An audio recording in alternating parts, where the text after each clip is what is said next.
A palavra do Senhor nos afirma que esse mundo é um mundo tenebroso. É um mundo terrível, mas por incrível que pareça, muita gente gosta dele. Inclusive a igreja, alguns se balançam um pouco quando se trata de algumas coisas que o mundo oferece. Às vezes ele não tem força o suficiente para resistir.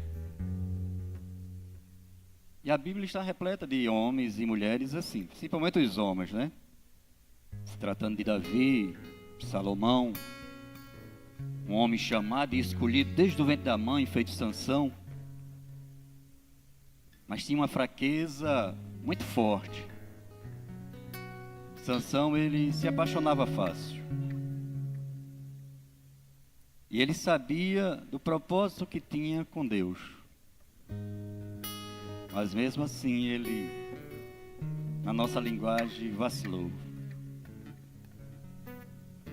Mas quero o tempo ajuda, compartilhar com a igreja. Abre a palavra de Deus para a gente ganhar tempo. Em Lucas, capítulo 17. Estava em casa e a gente ouvindo, não me lembro se foi num podcast ou na televisão, e Ivaninha disse que seria interessante uma mensagem como essa trazer à igreja. E aí eu disse a ela, eu até já trouxe sobre esse texto. E ela disse, não foi no meu tempo. E eu digo, eu vou estudar sobre esse texto, pensando no Betel, ou até mesmo em Alagoas, o Sítio Pedra, que a gente está sempre lá, né? E aí domingo o pastor nos fez o convite e eu disse, vou meditar sobre esse texto. E segunda-feira o pastor toca nesse assunto lá em Irmão Roberto, né? No culto de ação de graça. E tirei isso como uma confirmação, porque isso nos fortalece. Eu gosto de trazer isso para mim, porque digo, Senhor, confirma algo para que eu não leve algo que não tenha sentido para a igreja. Às vezes, de passar o horário. Eu me preocupo com o horário, é porque eu não sei terminar. Mas eu vou fazer. Quando o pastor estiver coçando bastante, eu já sei que é a hora de parar, né? Ele começa assim, né? Mas se ele estiver assim,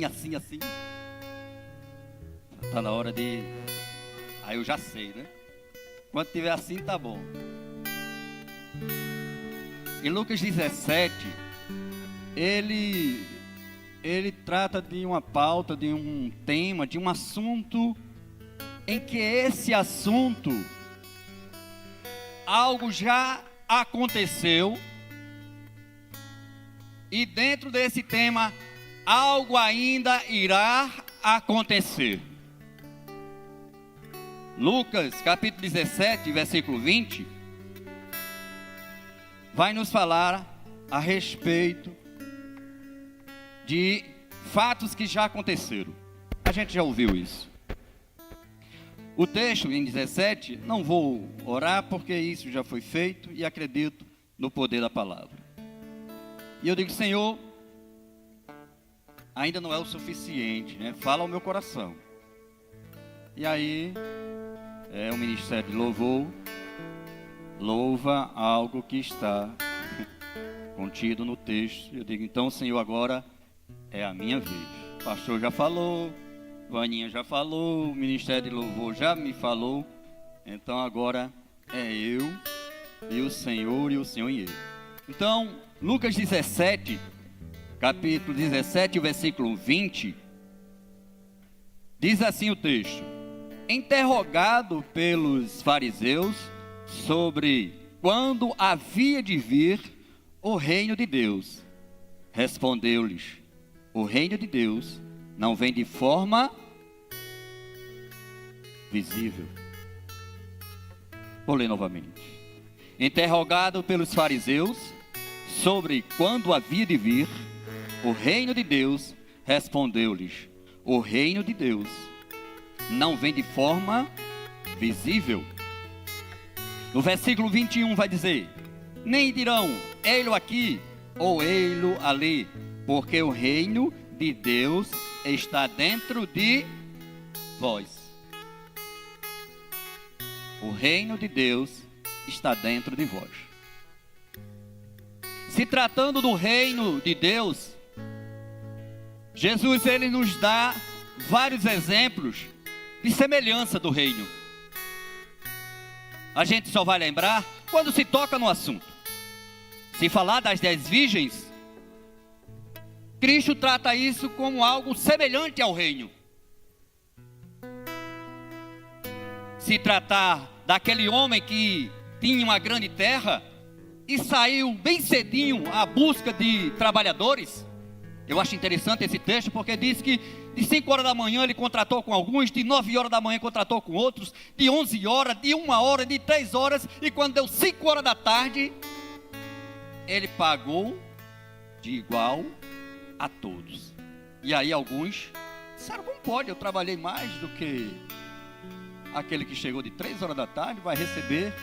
E Cristo disse: o reino de Deus é semelhante a isso. Cristo disse que o reino de Deus é semelhante a um homem que plantou o trigo, mas veio alguém e plantou no meio do trigo joio. E esse texto nos ensina algo semelhante ao reino de Deus.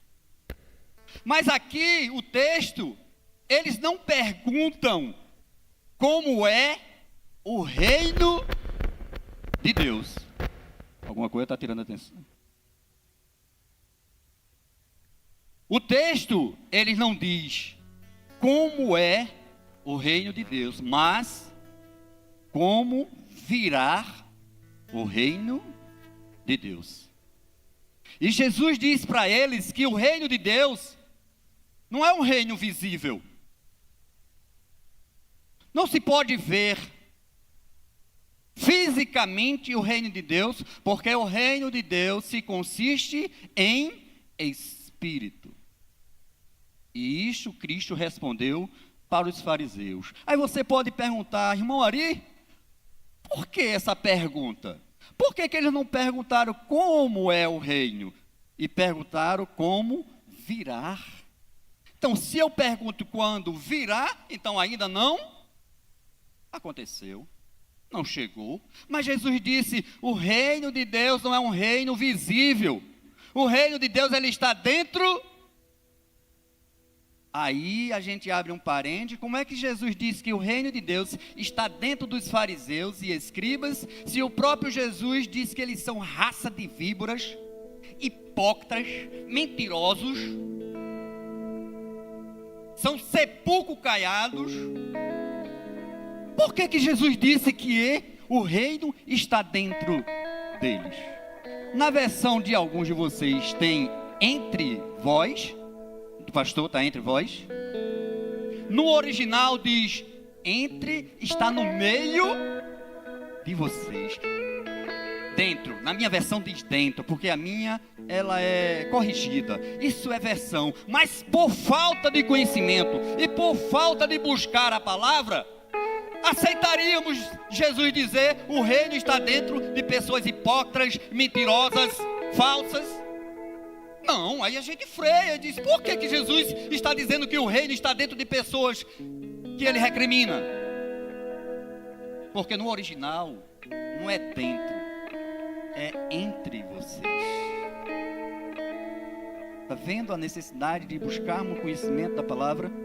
Então, se Cristo não tivesse dito quem realmente é essa igreja, esse povo, aceitaríamos que, está vendo, o próprio Cristo diz que os fariseus, escribas, o reino está dentro deles, então são homens de Deus. Mas por que eles perguntam como virá o reino? Porque eles têm conhecimento da lei, eles têm conhecimento da palavra. E no livro de Daniel, capítulo 2, versículo 44, vai dizer que Daniel lança uma profecia sobre o reino vindouro. Pode colocar aí. Mas, nos dias desse rei, o Deus do céu levantará um reino que não será jamais destruído. E esse reino não passará a outro povo. Esmiuçará, consumirá todos esses reinos e será estabelecido para sempre. Nós já estamos vivendo esse reino. Esse reino já está entre nós. E qual o reino que virá, irmão Ari? O reino que virá sobre os fariseus, judeus e escribas é o reino que está em Daniel 7,13. O irmão pode colocar? Mesmo livro de Daniel 7,13. Eu estava olhando nas minhas visões da noite, e eis que vinha nas nuvens do céu um como o filho do homem, e dirigiu-se ao ancião de dias, e o fizeram chegar até ele. Se ler aí você não vai entender. Dentro desse texto, Daniel tem uma visão no capítulo 7, e você vai ver que Daniel tem visões de animais terríveis, e isso perturba a mente dele. Mas algo lhe conforta no versículo 13, ele começa a ter uma visão de um homem, filho de um homem, e dentro desse texto há um ancião, e isso conforta o coração de Daniel, e ele vai perguntar qual o significado de todos aqueles animais terríveis. Você lê no capítulo 7, não dá tempo? Você vai ver as revelações dessa visão. É esse reino que judeus, fariseus, escribas, falsos profetas esperam, e que não deve ser o reino que a igreja, eu e você esperamos, porque sabemos o reino que virá e já está em nosso meio, que é esse de Daniel 12:44, que o Filho do Homem virá sobre as nuvens com poder e grande glória. Esse reino será revelado a todos e não a alguns. É por isso que eles fazem a pergunta a Jesus: Senhor, como virá o reino? Eles já conheciam a profecia, eles já sabiam que algo estava escrito, não é à toa. Queriam sempre pegar Jesus de uma forma ou outra, mas Jesus disse para eles: olha, o reino de Deus não é um reino visível, é um reino espiritual. No livro de Romanos, capítulo 14, se eu não me engano, diz que o reino de Deus não consiste em comidas e em palavras. Se encontrar, coloca, irmão. O reino de Deus não consiste em comida e em palavras. Por quê? Porque os escribas e fariseus religiosos daquele tempo se preocupavam até em lavar das mãos e recriminavam: como é que o vosso mestre come sem lavar as mãos? Bobagem.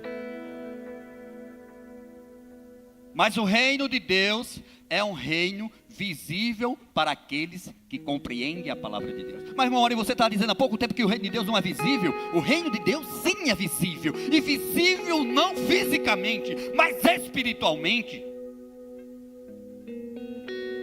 Só se pode ver o reino de Deus visivelmente através da fé. E sem ela não tem outro caminho. Não tem outra forma. E alguns já viram o reino de Deus, inclusive Nicodemos, em João capítulo 3, versículo 3, vai dizer isso. E para ver o reino de Deus é preciso o quê? Nascer. E para entrar no reino, no capítulo 3, versículo 5, é preciso nascer de novo. Uma coisa é ver, e outra é entrar. E tem muita gente vendo o reino de Deus na vida dos outros. Só acontece na vida do meu próximo. Só abençoa o próximo.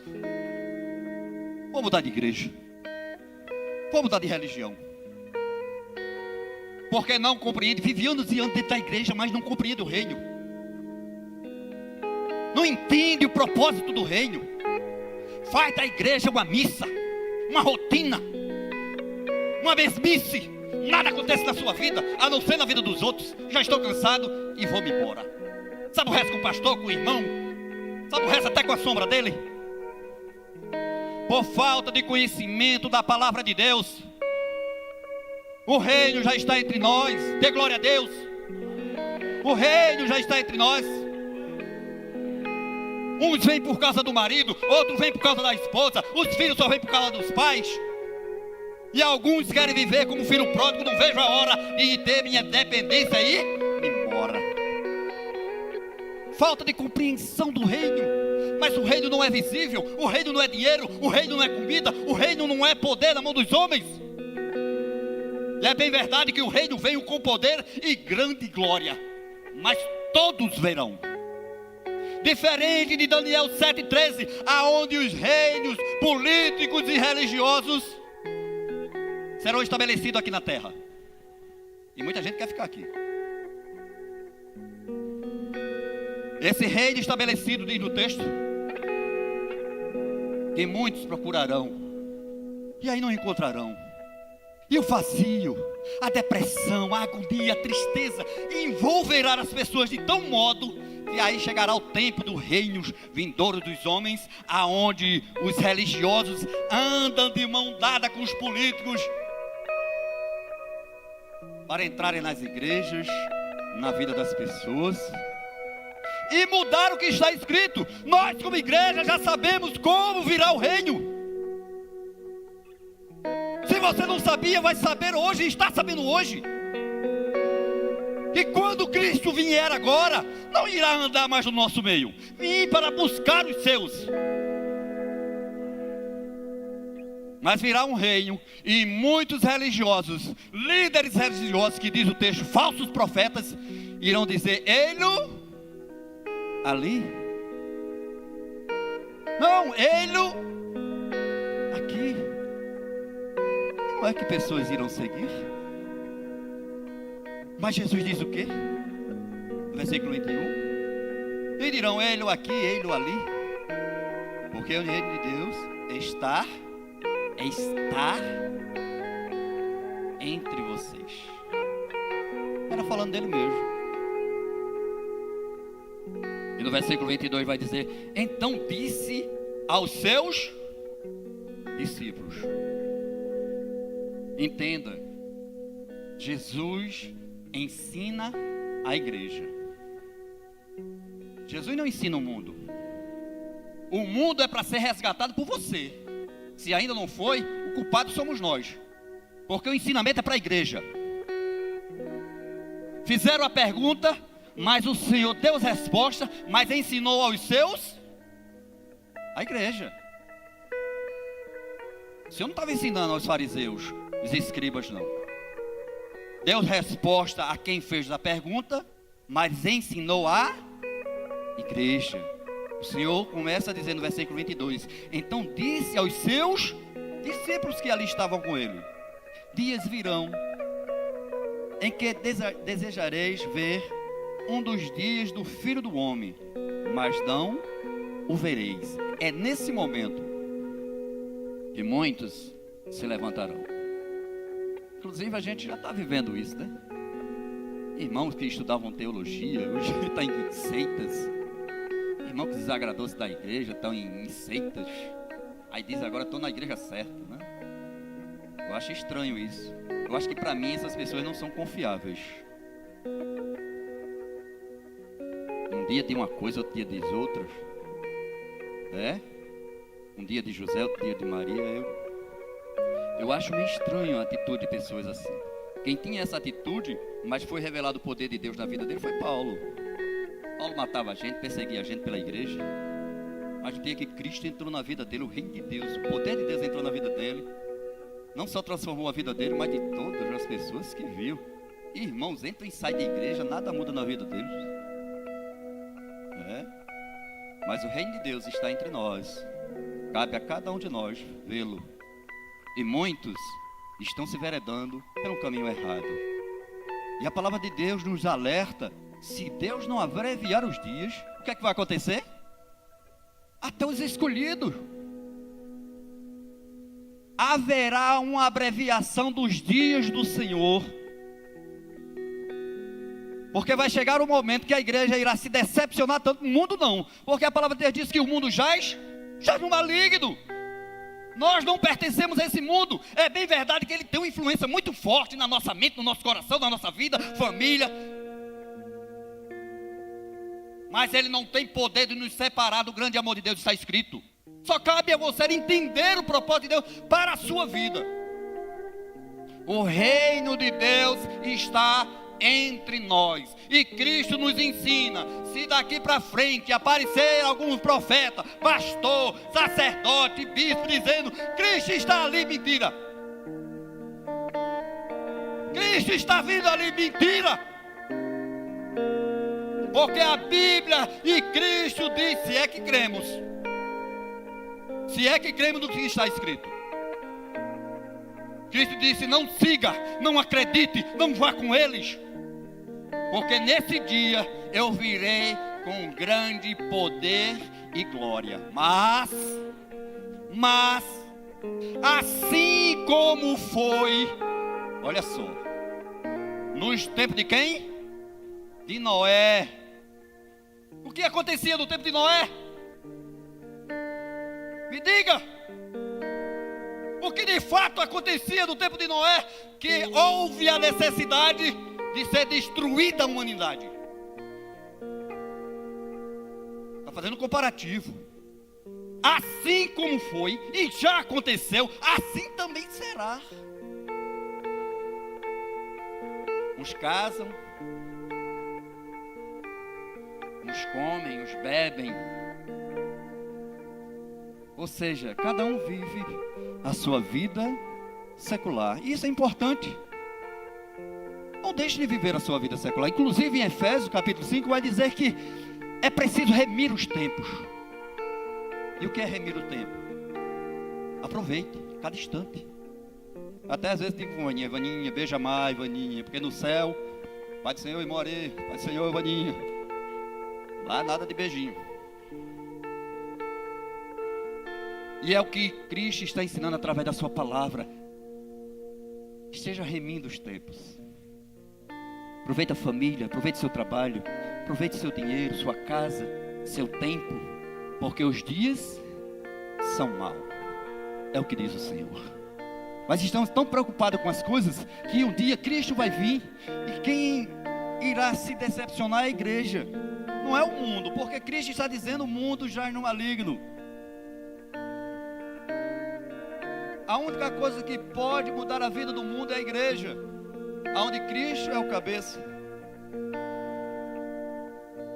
E o reino de Deus está sendo estabelecido em nosso meio, mas poucos têm a visão visível de ver o reino.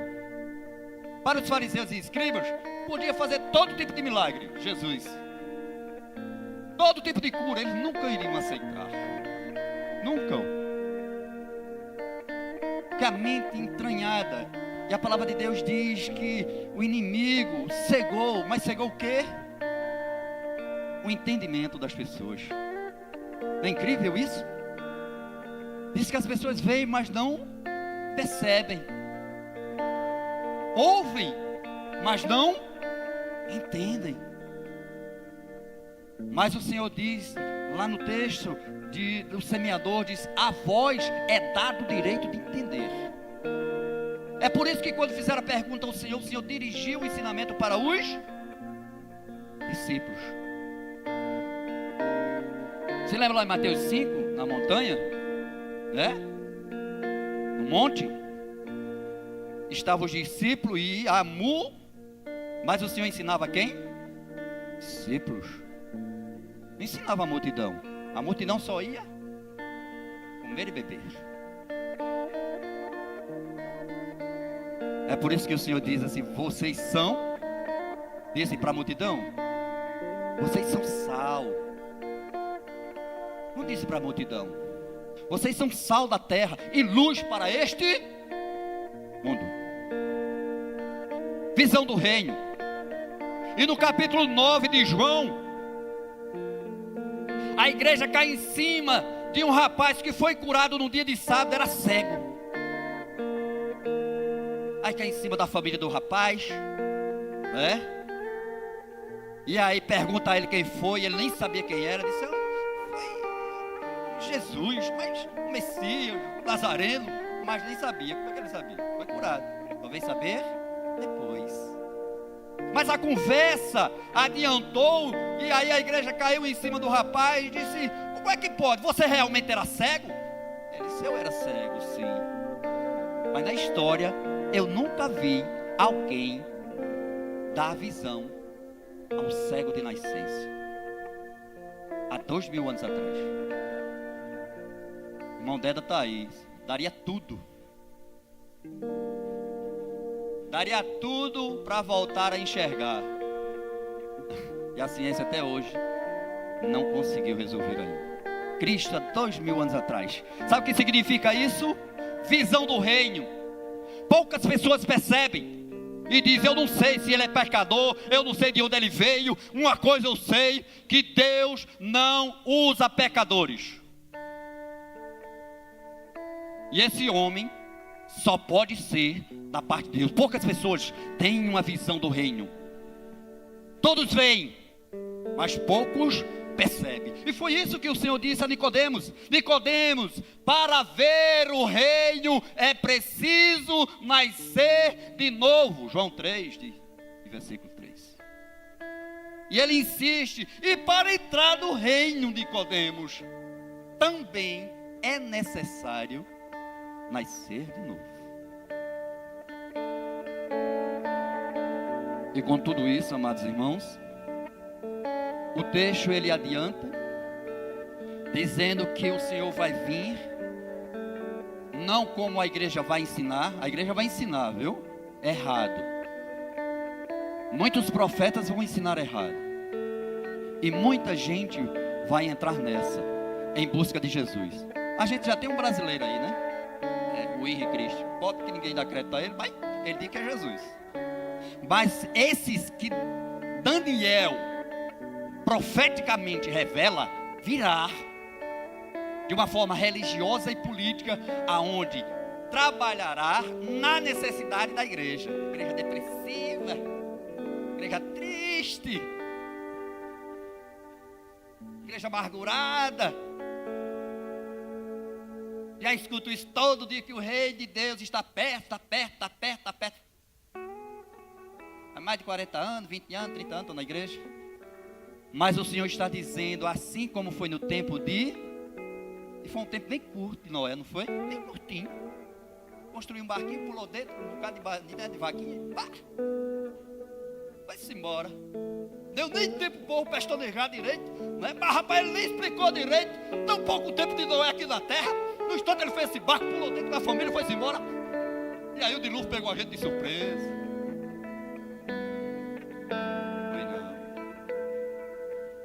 Não foi. 100 anos da vida de um homem,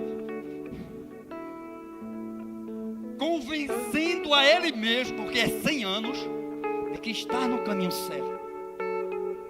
E convencer a família ainda da sua ideia, da sua crença, não é nada fácil. E todos os dias as pessoas vinham Noé construindo aquela arca, aquele barco enorme. 10, 20, 30, 100 anos. E as pessoas diziam: esse é um louco. Só ele que acredita nisso. Pergunta os filhos dele, nem os filhos dele acreditam. Só vai no barco porque depende do pai mesmo, da mãe, né? Nem acredita com a família dele. E durante 100 anos da sua vida, ele construiu um barco e avisava as pessoas do que iria acontecer. Viria o reino de Deus. Iria destruir todo aquele, mas as pessoas não acreditavam e riam e zombavam. E no capítulo 7 vai dizer que Noé entrou no barco, ainda passou 7 dias lá dentro. Acho que é organizando as coisas para vir a chuva, não é? Bota a vaquinha no canto, vai dizendo o outro, vai do aqui, o que dá capinha um, dá milha outro. 7 dias lá dentro, pronto. Agora enlouqueceu mesmo, foi lá para dentro, esse tempo todinho. Já faz 7 dias que ele está lá dentro, meu Jesus. Ele e a família dele. Pensa no povo louco. E disse que depois dos 7 dias, aí a coisa Aconteceu. Diz que abriu o abismo, as águas começaram a subir. É triste demais esse momento da vida do ser humano. É isso que estamos a fazer para você, igreja, para nós como igreja. Nos aconselhar a algo que irá acontecer. E diz a palavra de Deus que Jesus vai vir. Assim como foi no tempo de Noé. Que a vida das pessoas era normais para eles. Só que não esperava o que já se dizia há tanto tempo. E eu fico imaginando, sabe? Eu já falei sobre esse texto. E às vezes a gente precisa ser impactado com as situações. Deixa eu olhar o horário, está bem pertinho. Eu fico imaginando aquela água subindo. Porque aí eu já não vejo mais o avô de Noé, os primos de Noé, os tios de Noé, né? Ninguém aparece, porque só entrou ele e a família. Mas fica imaginando ao redor daquele barco enorme, as pessoas em volta gritando, a água subindo. E quem sabe a gente ali da mãozinha do filhinho, né? A gente diz que ama nossos filhos. Mas o meu ego e os meus desejos são tão fortes que eu esqueço quem é dependente de mim. Eu esqueço de quem eu sou responsável. E ali no pé da arca gritavam, quem sabe Noé? Meu irmão, sou eu, teu vizinho, teu amigo, aquele que toda hora que tu precisava ir da minha moto, eu deixava tu ir, cara. Sou eu. Tu vai me deixar de fora? Noé, eu não acredito, Noé. A água está subindo, meus filhos, Noé. Você é desumano. Pelo menos meus filhos, bate dentro do barco. Deixa eu morrer, mas meus filhos não, minha mulher não. Deixa eu pagar pelos meus erros. Noé! E uma voz suave vinha dizendo, eu não posso. Eu até quero, mas não posso. Porque Deus fechou pelo lado de fora. Foi Deus que fechou, não fui eu. Mas tanto eu avisei a você que isso iria acontecer. De fato isso ia acontecer. Você deveria ter pensado duas vezes nos seus filhos, no seu neto, na sua casa, na sua esposa e até na sua vida. Porque não foi falta de aviso. E Cristo está dizendo, o reino de Deus está entre vocês. Percebam? Alerta, igreja, porque eu vou voltar, disse o Senhor, mas não para andar no vosso meio. Eu já estou, mas para que todo olho veja, toda língua confesse e todo joelho se dobre diante de mim. Mas alguns irão agradar a muitos, dizendo, ele está ali, ele está aqui. E muitos da igreja irão dessa bobagem. E não vai ser assim. Repetidamente irá levar a sua igreja. O que você está fazendo pela sua vida, meu irmão? O que você está fazendo pela sua vida, a vida da sua família, dos seus filhos? Você acha que vir à igreja todo dia, dar seu dízimo e ir embora para casa é suficiente? Salve a sua vida, porque Cristo já fez isso por você. Faça isso por você e sua família. Não deixe as águas subirem ao ponto de matar a todos por causa de um coração duro. É preciso 100 anos. Não precisa. O momento é agora. A hora é agora. E se levantar e dizer, Senhor, eu quero mudar a minha mente e meu coração. E só se faz isso com uma visão espiritual através da fé. O texto vai dizer: quando eu vim, será como um relâmpago que sai de um canto a outro, repentinamente. Mas quando eu vir buscar os meus, 2 estarão na cama, um será levado. O Senhor não está dizendo um será deixado, não. Diferente.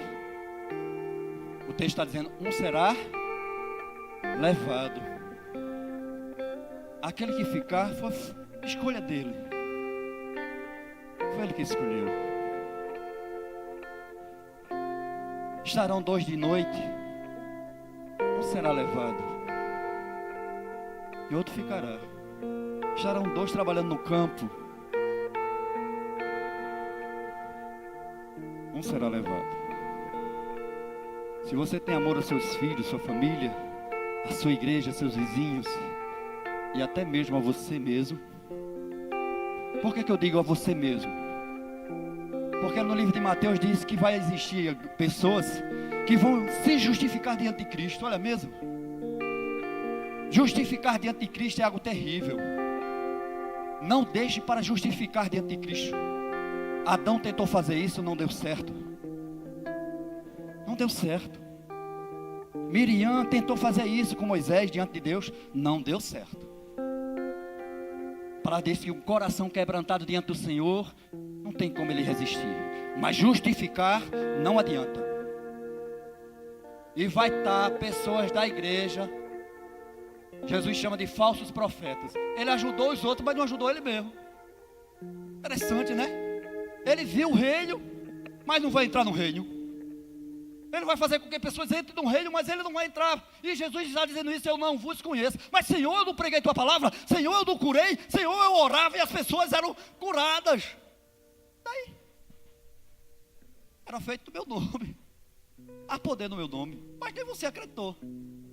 Sabe uma coisa? Afastai-vos de mim que eu não te conheço. Ajudou os outros, mas não ajudou a si mesmo. É por isso que a palavra de Deus nos ensina a amar a Deus sobre todas e ao próximo como a você mesmo. Você não tem como amar uma pessoa se você não amar você mesmo, meu irmão. Então que esse texto reflita na sua vida ao ponto de transformar mente e coração, e sermos uma igreja que espera o Senhor, e não aquela que o Senhor virá. Não estão comendo, estão bebendo, e nada de se ligar no reino. Porque Jesus virá para buscar os seus. Desperta a igreja. Desperta a igreja. Desperta que o reino está entre nós. Amém? Que Deus nos abençoe, abençoe a sua vida, a sua família, e que esta palavra profética seja guardada no seu coração, como aquela semente que fez frutificar, crescer e deu muitos frutos. É o desejo do meu coração. E que Deus nos dê outra oportunidade, se Ele não nos quer buscar nessa noite, em nome de Jesus, não é? Convido